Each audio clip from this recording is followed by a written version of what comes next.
घमंड जिस कारण लंका जलकर खत्म हो गई और रावण का अस्तित्व मिट गया। तो हेलो दोस्तों, स्वागत करती हूँ मेरे चैनल करिश्मा की मोटिवेशन में। तो सबको आज तो पता चल ही गया होगा कि मैं किस बारे में बात करूँगी। तो चलिए शुरू करते हैं आज का वीडियो। एक बार की बात है, एक बहुत बड़ा ही जंगल था। उस जंगल में एक हाथी रहा करता था। उसे लगता था कि इतने बड़े जंगल का राजा मैं ही हूँ, क्योंकि मैं हूँ सबसे बड़ा और बुद्धिमान भी। वो अपने इस घमंड के कारण से वो हर जानवरों को डराता था, धमकाता था। पर एक दिन उसे हाथी को एक शेर से मुलाकात हुई। उसने शेर को भी धमकी दी, तू आ जाना, लड़ेंगे हम दोनों। और हाथी शेर दोनों में बहुत भयंकर लड़ाई हुई और दोनों लड़ने लगे।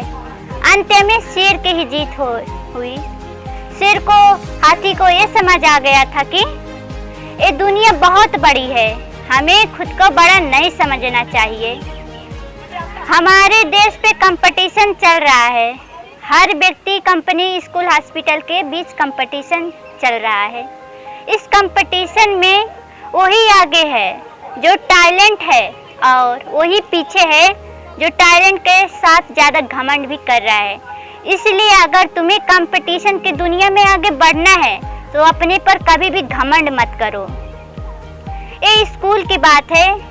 एक स्कूल में दो बच्चे रहा करते थे। दोनों में बहुत ही अच्छा मित्रता थी और दोनों बहुत ही एक दूसरे को बहुत ही ज़्यादा माया करते थे। तो जो पहला बच्चा था उसे अपने पर बहुत ही ज़्यादा घमंड था, क्योंकि वो पढ़ने लिखने में हर एक चीज़ में वो बहुत ही टैलेंट था। वो सोचता था मेरे जितना पढ़ा हुआ कोई भी नहीं है। वहीं पर जो दूसरा बच्चा था वो ज़्यादा पढ़ने में टैलेंट तो नहीं था, पर वो घमंड नहीं करता था। तो हुआ क्या, दोनों दोस्तों ने एक बार बाजी लगाई, देखते हैं इस बार का एग्जाम में कौन सबसे ज़्यादा नंबर लाता है। तो हुआ क्या, जो पहला दोस्त था उसने अपने घमंड के कारण सोचा कि मैं ना पढ़ूं, मैं इतने सारे टैलेंट हूँ, फिर भी मैं अच्छे नंबर ले आकर पास हो सकता हूँ। वहीं पर जो दूसरा बच्चा था वो अच्छे से मेहनत कर पढ़ता था और एग्जाम में वही जीता। तो सबको पता चल ही गया होगा दोस्तों कि हमें अपने पर घमंड कभी भी नहीं करना चाहिए, क्योंकि ये घमंड जो ना है ये बेट चूर तो हो ही जाती है। अगर आप किसी भी अपने पर घमंड कर रहे हो ना, तो घमंड मत करो, क्योंकि आपके पास जो टैलेंट है आपकी घमंड के कारण से किसी को नहीं पता चल रहा है। ये गांव वाले बस बुराइयां ही खोजते हैं, एक में मैं कैसे एक बुरा आदत निकाल दूं। आपको सारे जान जाएंगे वो बहुत ही घमंडी है, पर आप में कौन सा टैलेंट है वो नहीं जानेंगे।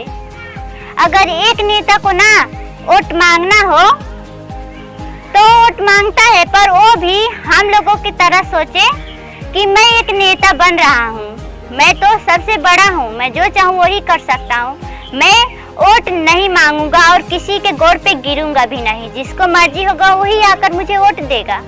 तो बताओ दोस्तों, वो क्या जीत सकता है इलेक्शन? नहीं जीत सकता है, क्योंकि उसने घमंड की। दुनिया में जितने लोग हैं ना, सभी ही किसी न किसी पर गिरना ही पड़ता है, तब जाकर वो आगे बढ़ते हैं। अगर हमारे पास घमंड है तो सोचेंगे आगे बढ़ जाएंगे, किसी से मदद भी नहीं मांगेंगे। तो ऐसा कभी भी मत सोचना मेरे प्यारे दोस्तों, क्योंकि ऐसा कुछ भी नहीं होगा। आज के लिए बस इतना ही। मुझे पता है आपको समझ आ ही गया होगा। अंत में मैं यही कहूँगी कि आप गिरे हो, उठ जाओ, पर उठकर कभी भी भूल से मत गिरना और घमंड कभी तो मत करना। तो अगर पसंद आया तो लाइक करें, शेयर करें, सब्सक्राइब करना ना भूलें। Thank you.